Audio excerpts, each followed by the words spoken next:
Hello friends, before I start this video, I wanted to take a moment to say something. We all know this last year has been particularly hard on everyone. And those who've been a friend of the channel for some time know that I don't show a subscribe star or Patreon or anything of that nature. I work a day job and I do this in my spare time because I enjoy it.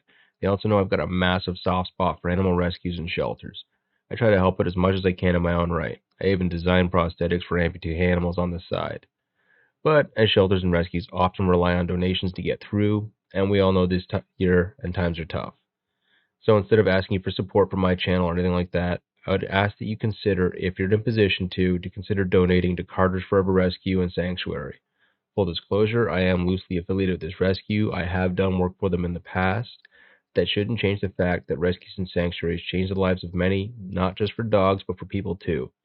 And with recent hard times, donations are getting harder to come by.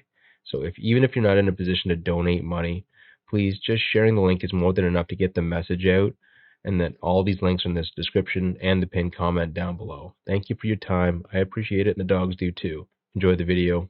Have a good day. The Long War by Ian Hill. Harsh white floodlights drenched the area in a sterile haze.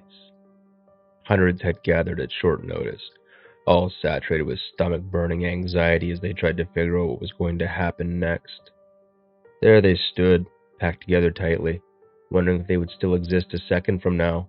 Those who had managed to salvage some presence of thought held bulb-tipped microphones forward, trembling slightly in the chill wind. Most simply waited, hands stuffed in pockets, faces pallid and mouths flattened into thin lines. At the front of the gathering was the white podium. Draping in its multicolored patriotic banners, behind the lectern stood a tall, thin man whose weathered face wore a grave expression. Shadows under his eyes and the papery quality to his skin made the stress obvious. Slowly he scanned the crowd, throat itching as words stumbled through his buzzing mind. "I have no doubt all of you are very worried," he began, voice soft but eminently audible through the speaker system. An absolute hush settled over the assembly in the wake of his first words since the disaster.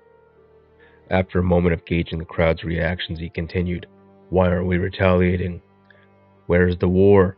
He leaned forward conspiratorially. "Have we won already?" A few people nodded, as if their concerns were being voiced for the first time. Most listened impassively, hearts gripped with terror. Only a handful had an inkling of what would be said during this address.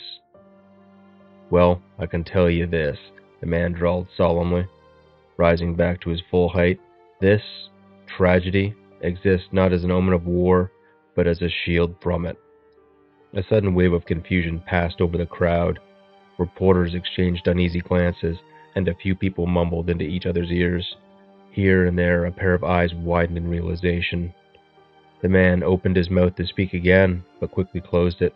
He grimaced, shook his head, and looked down at the podium surface where his hands lay intertwined like two ivory spiders. A tiny blood stain at his cuff acted as a brief distraction. The susurration of an uneasy crowd drew the man's attention back forward. It was clear what he had to say, steeling himself. "The bombs were dropped at my order." An audible groan trembled through the crowd. An expression shifted from fear to apprehension, and from apprehension to outrage. A few shouted at the man, staggering forward as if they had violent intentions. Guards in front of the podium pushed them back. Someone from behind the stage moved forward and whispered into the speaker's ear, but he shook his head, motioning them away. "Please," he said, in a voice louder now, arms outspread as if in a pacifying gesture, "allow me to explain." With shocking speed, the most vocal dissenters were ejected from the crowd. Those who remained stood stunned, minds slowly dissecting the new information. The speaker powered on, determined to deliver what he had to say. 6 hours ago, a mistake in our machinery led to orders being given to one of our planes to bomb the capital of our adversaries. We were unable to contact this rogue bomber. It quickly became clear that a war was unavoidable unless I, proved my trustworthiness to the Prime Minister. The crowd looked on in horror as the puzzle began to clarify. "So an exchange of cities was arranged," the man finished. It was clear now that everyone understood. He stepped back from the microphone and strode from the stage as the screaming started again.